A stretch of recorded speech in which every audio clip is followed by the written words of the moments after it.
Okay, so let's start off with basic blocking. So the way I'm going to break this down to try to make it a little bit more digestible so that when you go back to try to teach it or when you try to implement it, you know which sections you're going to look at. We're going to start off with just blocking schemes. So we're going to focus on the box. And you can see here that I have a 5-man offensive line and then I have an offensive line with a tight end because ultimately you're probably going to either run no tight ends or one tight end set. Regardless of whether you are under center or in the shotgun, nothing for these guys are going to change. So we're going to start off versus the 33 and look at the tendencies that come with the inside zone. Now, one thing you have to determine, what I like to say is inside zone, you want to have wider splits. And you want your offensive line to have wider splits because the more you can spread out the defensive line, the bigger the holes are going to be to run through. Now, the one thing you do lose when you have wider splits is that you don't really get the natural double teams. But the truth is in a zone, you don't actually supposed to have double teams. Everybody has essentially a lane that they're trying to operate.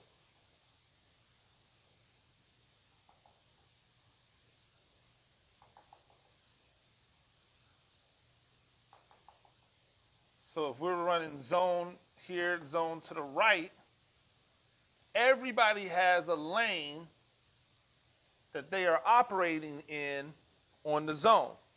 So when my tackle takes his zone step to the right, he's getting on his track. And they're not supposed to deviate from that track. And whatever comes across their face in that track, they block. So here, there's already a guy in there, he's going to block him.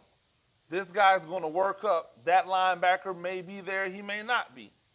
This knows if he slants this way, he actually goes into this guy's track, which means this guy would work up to this linebacker. If this nose slants this way, the center takes him, this guard works up to that linebacker. Backside, he's not going to block the end. Most likely we're going to be in shotgun and we're going to read that guy, and he's just going to work up to the next level, which will most likely be this guy who will be trying to chase from the backside.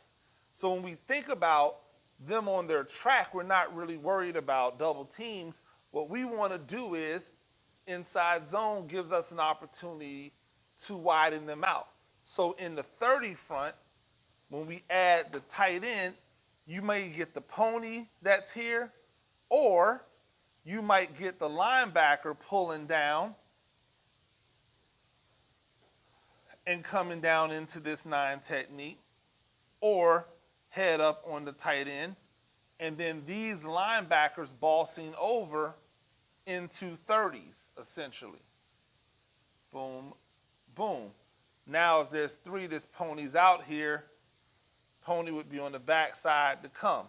So you're going to see some variants of either this or, like we said before, with the pony here. But we'll keep it with the pony right now and keep these linebackers here, right? And then again, the same thought process is right here. Everybody's going to get on their track. The tight end responsibility is similar, I'm sorry, not similar, is the exact same as the offensive line's responsibility. So everybody gets on their track.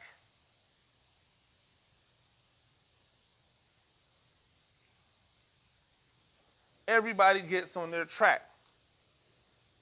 So now when we go to block this, and we know we have a track to go, here's your tight end. Zone step here. If this guy slants, he picks him up. This tackle works to the second level. All right, so we'll say here, here, here, here, here. These two for those two. So whomever doesn't block this nose works up to the second level.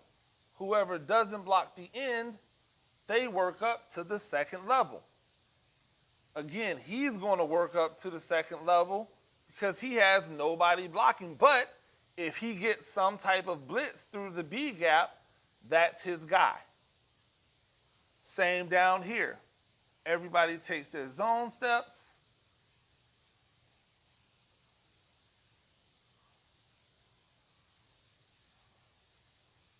And now we still have the same business going on.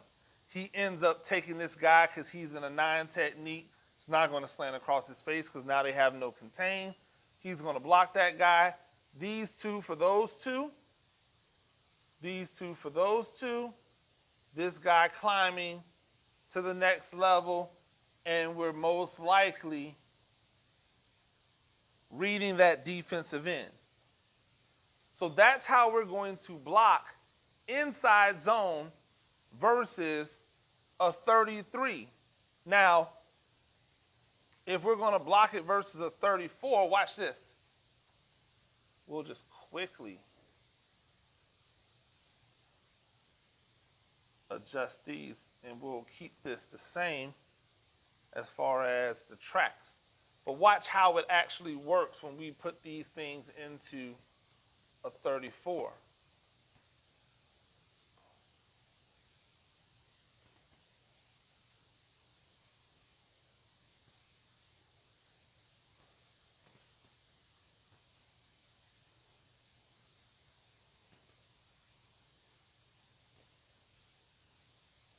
Now all of a sudden, when we start looking at where these guys are lined up at, on the backside, he's a linebacker. They're probably not going to duplicate that gap, which means look how all of your blocking sets up. These two still for those two, possibly this guy, but he's probably in a 5-man front. I'm sorry, in a 5-man offensive line with no tight ends or no fullbacks. He's probably going to be pulled away on a number 2. So now it's those two for those two, these two for those two. You've got to think this guy is probably coming here, so this dude will pick that end up. That guy becomes the read guy. So now 1, 2, 3, 4, 5, we can block 1, 2, 3, 4, 5. 1, 2, 3, 4, 5, 6, we can block 1, 2, 3, 4, 5, 6. So here, he's there, they're there, double team, or those two for these two. This guy gets true double on this nose. He may be able to get there unless that guy slants across his face. If he does, he picks him up. We read off of the backside.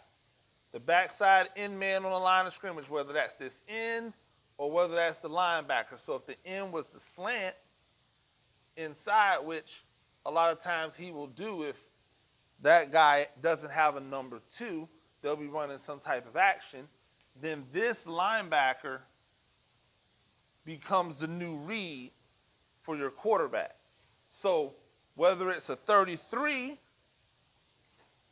or a 34, we've got that covered.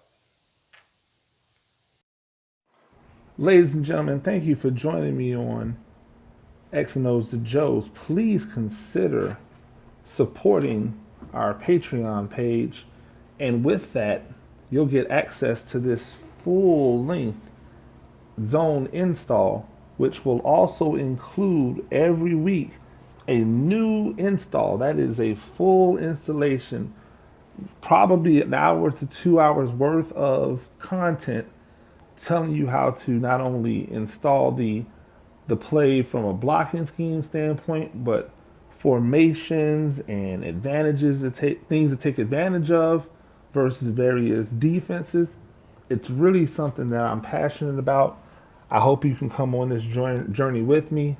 For the price of a cup of coffee, you can really help to support this endeavor. Until next time, have a good one.